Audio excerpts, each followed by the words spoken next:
Улс орнууд хоорондын зөрчил үйл ойлголцол аюулгүй байдлын асуудалд харилцан ойлголцлын яриа хэлэлцээрүүд хийх замаар тулгымцсан асуудлуудыг шийдвэрлэхэд хамтран ажиллаж, инх тайван байдлыг сахиулах үүрэгтэй ажилдаг Европын аюулгүй байдал хамтын ажиллагааны байгууллагын парламентын ассамблеийн 2015 оны намрын чуулган Улаанбаатар хотно 16-наас 17-ны өдрүүдэд амжилттай болж өндөрлөө.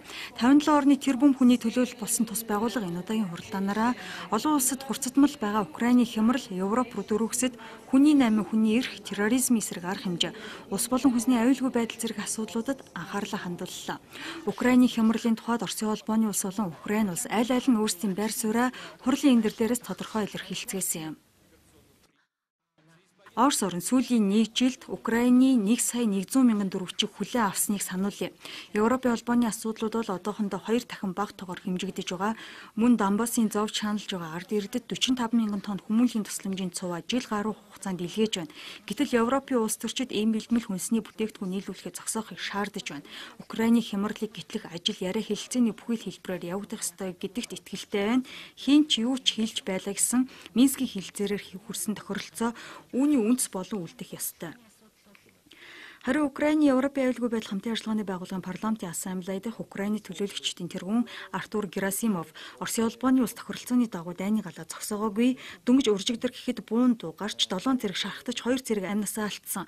Оросын холбооны улсын зэрэг зэвсэг Украинд нийлүүлэгдсээр байгаа. Украины 150 энгийн иргэд улс төрчдийг олон жилээр хорих ял сонсгож шоронд хорсноос суллахгүй байгаа нь Минскийн хэлэлцээрийг биелүүлж байна гэдэгт эргэлзээ төрүүлж байна гэсэн юм а. Мөн намрын хуралдаанаар Оросын холбооны улсын төрийн өмчт компаниудад хориг арга хэмжээ авахыг уриалсан. Оросын зарим компаниудын эсрэг авсан хориг арга хэмжээнүүдийн тухай ярив. Бидний зүгээс олон улсын хамтын нийгэмлэгт хандаж Оросын төрийн өмчт компаниудад хориг арга хэмжээ авахыг уриалж байгаа. Эдийн засгийн ийм хориг арга хэмжээ авснаар Оросын удирдлага шийдвэр гаргагчид хийж байгаа үйлдэлээ эргэж харна. Украинд инх тайван байдлыг тогтоосон нөхцөл бидний барууны түнш нарын зүгээс энэ хориг арга хэмжээгээ зогсоох нь ойлгомжтой. Энэ удаагийн хурлын үеэр дээрх хоёр улсын төлөөлөгчтэй уулзсан цаашдаа энэ асуудлыг эргээр шийдэгдэн гэж итгэж байгаа. Одоогоор аль нэг улс нь буулт хийх хэсэг талаар тодорхой мэдээлэл хийгээгүй байна. Гэхдээ бид зөрчлийг энхийн замаар шийдвэрлэхийн төлөө ажиллах болно. Хоёр улсын төрийн тэргүүн энэ оны 10 дугаар сарын 2-нд Парист уулзсан. Энэ уулзалтаар эерэг хандлага гарна гэж бодож байна. Гишүүн орны хурлын төлөөлөгчид Украины хямралыг шийдэхэд Оросын холбооны улс Минскийн тохиролцооны дагуу зарчмаа баримтлах ёстой. Эсбөгөөс нөхцөл байдал таагүй уур амьсгалаар үргэлжлэхээр байна гэсэн асуудлыг тавихдаа хүний эрхийн асуудлыг ч давхар хүндсэн юм а. Тэгвэл зохион байгуулагч орны хувьд мөн байр сууриас асуудлыг харж байна. Сая Хельсинкид болсон арга хэмжээнд бол үндсэндээ Оросын холбооны улсад Финляндийн тал виз өгөөгүйгээс болоод төлөөлөгчд нэрж оролцоогүй. Өнөөдөр бол Монголд одоо маш засар өргөн бүрэлдэхүүнтэй ирж байна. Монголын талд бол биднийг урьж ийм боломж бүрдүүлж өгсөнд бол их баярал талархаж байна гэдгийг Оросын төлөөлөгчд илэрхийлж байна. Нэг талаас, нөгөө талаас бол ер нь Украины хямралд одоо бас том гүрнүүд өөрсдөө буруутай шүү гэдэг ийм л хүчтэй мессежийг өгсөн бас нэлээд халуухан мэтгэлцэн боллоо л доо. Тэгээд Монгол улсын Украины талаарх байр суурийг тов тодорхой.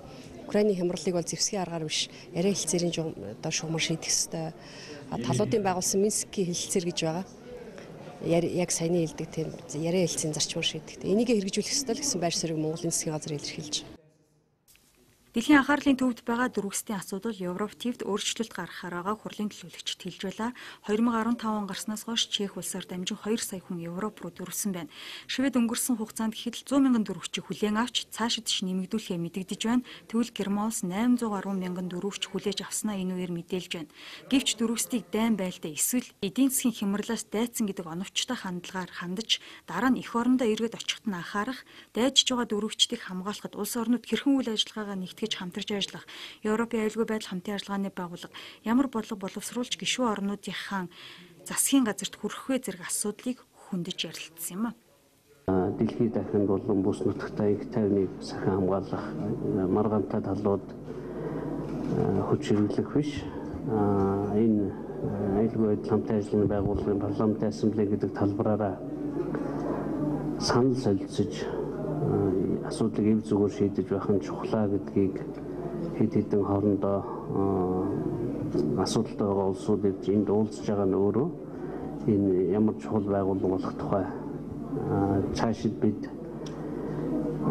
иймэрхүү зүйлийг бол гишүүн орны хувьд идэвхтэй зөвтгүүлж ажиллах болно гэдгийг хэлье. Тэгвэл Европын аюулгүй байдал хамтын ажиллагааны байгууллагын парламентын ерөнхийлөгч Монгол улс 2015 оны намрын чуулганы зохион байгуулсан нь тус байгууллагын үндсэн зарчмуудыг хүлээн зөвшөөрч хэрэгжүүлэх чиглэлээр ихээхэн хүчин чармайлт гаргаж байгаагийн илрэлт төдийгүй eerхэнд ASEAN-ийн дээд хэмжээний уулзалтыг зохион байгуулах бэлтгэл боллоо гэж дүгнжээ. Монгол улсын давцанд манлайлагчийн түвшинд ажиллах боломжтой гэдгийг харууллаа гэж үнэлсэн юм. Монгол энэхүү олон улсын хэмжээний нэр хүндтэй хурлыг өөрийн орондоо зохион байгуулснаар энэ байгууллагын аюулгүй ажиллагааны чиглэлээр явуулдаг үйл ажиллагаа үр ашиг тус юм. Монгол улсад давхар тусна мэдрэгдэн гэдгийг харуулж байгаагаараа ач холбогдолтой боллоо гэж Монгол улсын их хурлын дарга инх болд дүгнсэн юм а.